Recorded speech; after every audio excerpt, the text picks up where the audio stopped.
بسم اللہ الرحمن الرحیم۔ حضور نبی پاک صلی اللہ علیہ وآلہ وسلم پیر کے دن پیدا ہوئے، پیر کے دن مکہ مکرمہ سے ہجرت کی، پیر کے دن مدینہ منورہ تشریف لائے اور وصال بھی 12 ربیع الاول شریف پیر کے دن ہی فرمایا۔ آپ صلی اللہ علیہ وآلہ وسلم کی مدت مرض 12 دن تھی اور آپ صلی اللہ علیہ وآلہ وسلم کا بخار درد سر کے سبب تھا۔ جب حضور نبی پاک صلی اللہ علیہ وآلہ وسلم پر یہ صورت مبارکہ نازل ہوئی تو آپ صلی اللہ علیہ وآلہ وسلم نے ارشاد فرمایا کہ مجھے میرے انتقال کی خبر دے دی گئی ہے۔ پھر آپ ام المومنین اما عائشہ صدیقہ رضی اللہ عنہا کے گھر اس حال میں تشریف لائے کہ آپ کو سخت بخار تھا۔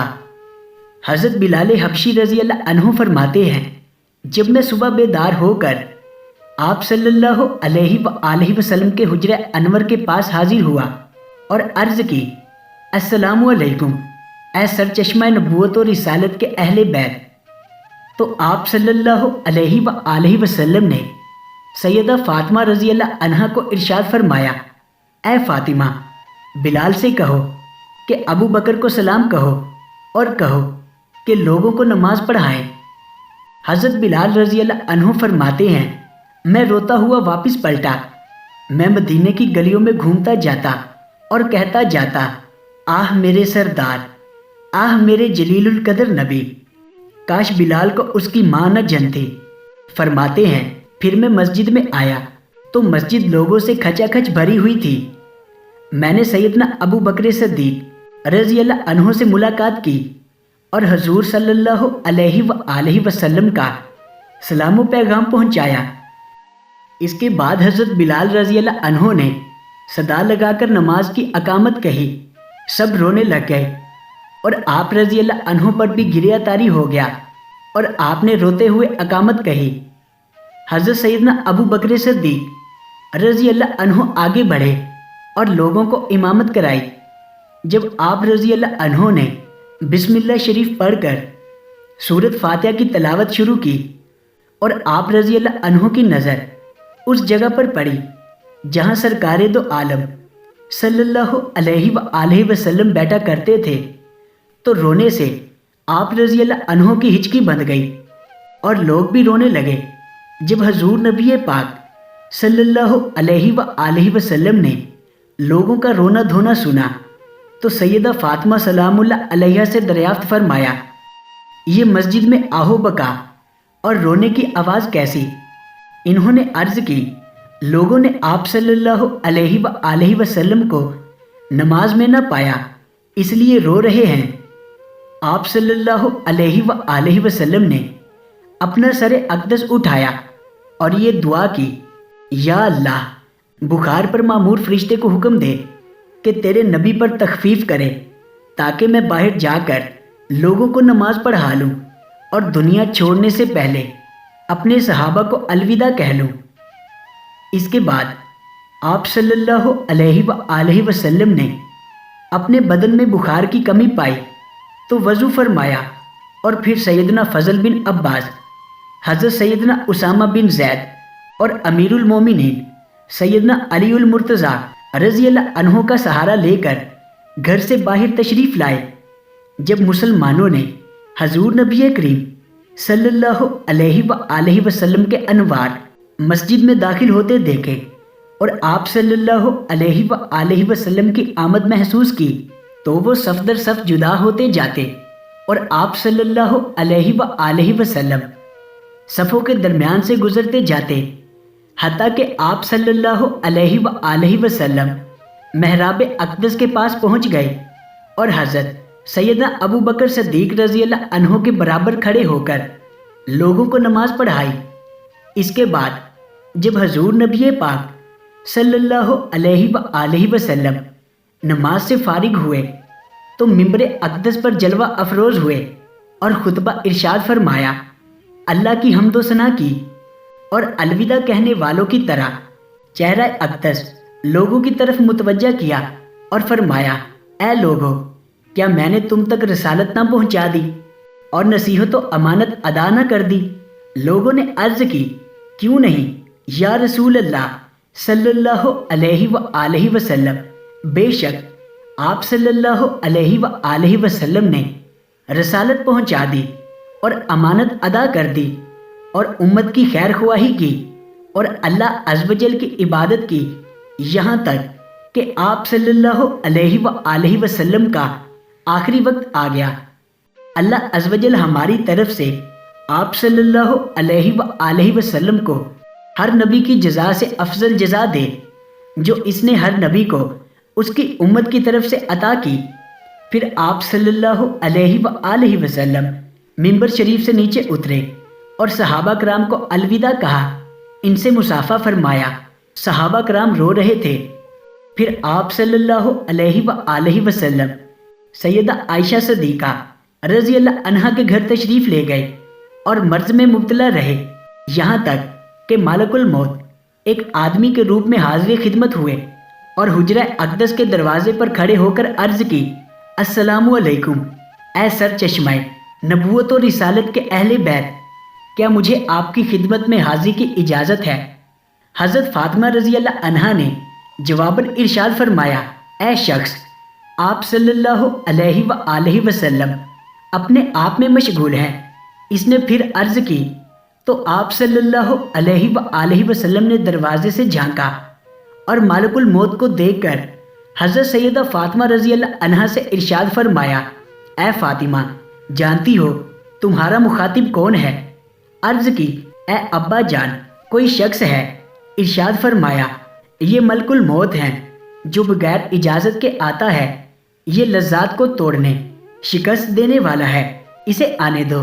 پس وہ حاضر خدمت ہوئے اور سلام کیا، پھر عرض کی، یا رسول اللہ صلی اللہ علیہ وآلہ وسلم، اللہ عز و جل نے مجھے یہ حکم دے کر بھیجا ہے کہ آپ صلی اللہ علیہ وآلہ وسلم کی اجازت کے بغیر آپ علیہ السلام کی روح قبض نہ کروں۔ آپ صلی اللہ علیہ وآلہ وسلم کا کیا حکم ہے؟ آپ نے ارشاد فرمایا، ٹھہر جاؤ حتیٰ کہ جبریل امین کو آنے دو۔ ام المومنین اما عائشہ صدیقہ رضی اللہ عنہا فرماتی ہیں، ہم نے ایسی بات کا سامنا کیا جس کے متعلق ہمارے پاس کوئی رائے نہ تھی، گویا ہم پر کوئی مصیبت آن پڑی ہو۔ اس کے بعد اس بات کی بڑائی اور ہیبت کی وجہ سے گھر والوں میں سے کوئی بھی بول نہ سکتا تھا۔ حضرت جبریل علیہ السلام حاضر ہوئے اور عرض کی، اللہ عز و جل آپ صلی اللہ علیہ وآلہ وسلم کو سلام فرماتا ہے اور آپ صلی اللہ علیہ وآلہ وسلم کی مزاج پرسی فرماتا ہے، حالانکہ وہ آپ کی حالت خوب جانتا ہے، لیکن وہ آپ صلی اللہ علیہ وآلہ وسلم کو مزید کرامت و شرف عطا کرنا چاہتا ہے۔ آپ صلی اللہ علیہ وآلہ وسلم نے ارشاد فرمایا، اے جبریل، ملک الموت نے مجھ سے اجازت طلب کی ہے، اور پھر آپ صلی اللہ علیہ وآلہ وسلم نے پوری بات بتائی۔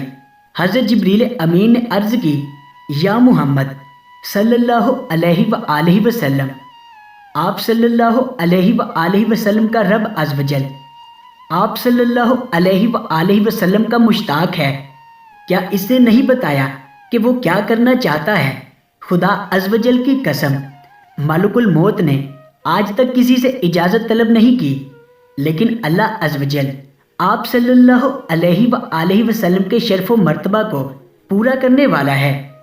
پھر حضور نبی پاک صلی اللہ علیہ وآلہ وسلم نے خواتین کو اجازت دی اور فرمایا، اے فاطمہ میرے قریب ہو جاؤ۔ وہ حاضر خدمت ہوئیں اور آپ صلی اللہ علیہ وآلہ وسلم کی طرف جھک گئیں۔ آپ صلی اللہ علیہ وآلہ وسلم نے ان کے کان میں سرگوشی فرمائی۔ انہوں نے اپنا مبارک سر اٹھایا تو آنکھوں سے آنسو جاری تھے، ان میں بات کرنے کی سکت نہ تھی۔ سرکار دو عالم صلی اللہ علیہ وآلہ وسلم نے فرمایا، اپنا سر میرے قریب کرو، تو وہ آپ صلی اللہ علیہ وآلہ وسلم کی طرف جھک گئیں۔ آپ صلی اللہ علیہ وآلہ وسلم نے دوبارہ سرگوشی فرمائی تو خاتون جنت رضی اللہ عنہا نے اپنا مبارک سر اٹھایا تو وہ مسکرا رہی تھیں، لیکن کلام کرنے کی طاقت نہ تھی۔ ام المومنین اما عائشہ صدیقہ رضی اللہ عنہا فرماتی ہیں ہمیں ان کی حالت سے بہت تعجب ہوا۔ اس کے بعد جب ان سے پوچھا تو انہوں نے فرمایا مجھے رسول پاک صلی اللہ علیہ وآلہ وسلم نے بتایا کہ آج میں انتقال کر جاؤں گا، تو میں رونے لگی۔ پھر فرمایا میں نے دعا کی ہے کہ اللہ عز و جل میرے گھر والوں میں سے سب سے پہلے تجھے مجھ سے ملائے اور میرے ساتھ رکھے، چنانچہ اس بات نے مجھے خوش کر دیا۔ پھر مالک الموت حاضر خدمت ہوئے، سلام کیا اور اجازت طلب کی۔ اجازت ملنے کے بعد عرض گزار ہوئے یا رسول اللہ صلی اللہ علیہ وآلہ وسلم، اب مجھے آپ صلی اللہ علیہ وآلہ وسلم کیا حکم فرماتے ہیں؟ ارشاد ہوا مجھے میرے رب کریم سے ملا دو۔ انہوں نے عرض کی جی ہاں آج ہی ملا دوں گا۔ پھر وہ باہر نکل گئے اور حضرت جبریل امین بھی یہ عرض کرتے ہوئے چل دیے یا رسول اللہ صلی اللہ علیہ وآلہ وسلم، آج میں آخری بار زمین پر اترا ہوں۔ وہی لپیٹ دی گئی اور دنیا سمیٹ دی گئی۔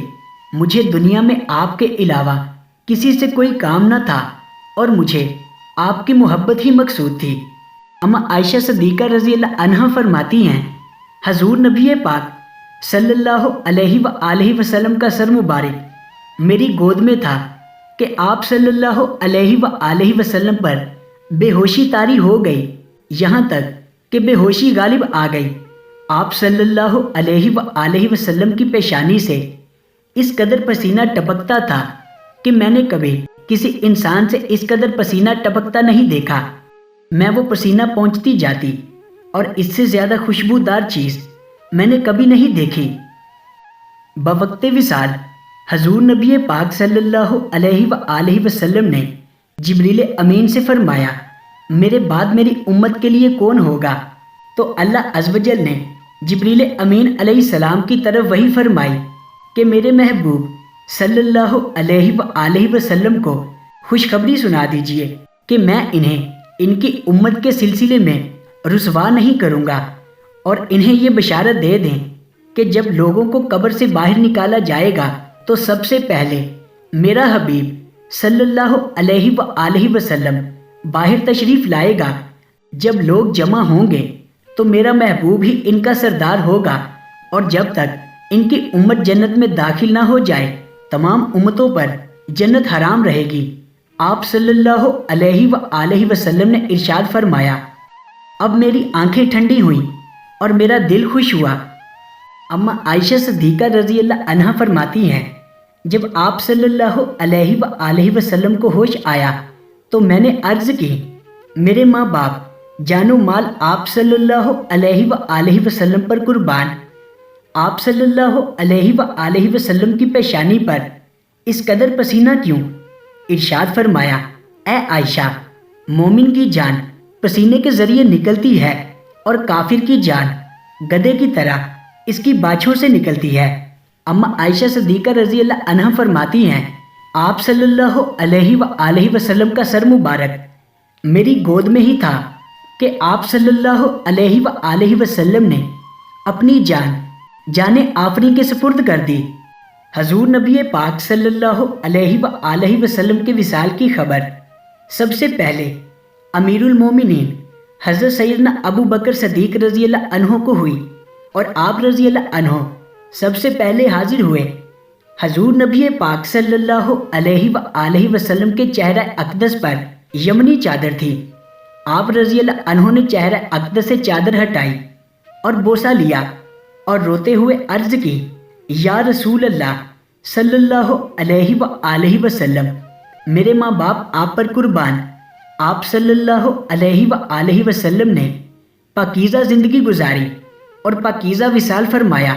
جو موت اللہ عز و جل نے آپ صلی اللہ علیہ وآلہ وسلم کے لیے لکھ دی وہ آپ صلی اللہ علیہ وآلہ وسلم نے پالی۔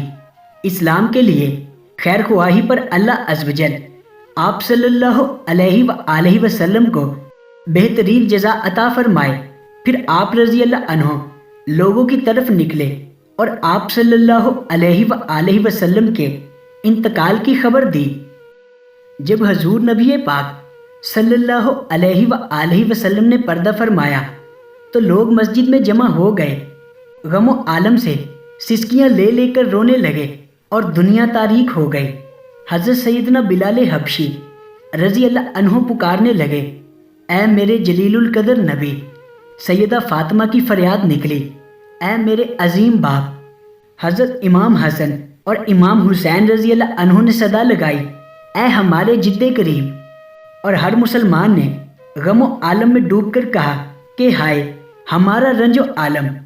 حضور نبی پاک صلی اللہ علیہ وآلہ وسلم کے وصال پر ملال پر شدت غم سے خلفائے راشدین امیر المومنین سیدنا ابو بکر صدیق رضی اللہ عنہ، امیر المومنین سیدنا عمر فاروق اعظم رضی اللہ عنہ، امیر المومنین حضرت عثمان غنی رضی اللہ عنہ اور امیر المومنین حضرت سیدنا علی المرتضیٰ رضی اللہ عنہ کی آنکھوں سے اشک رواں تھے۔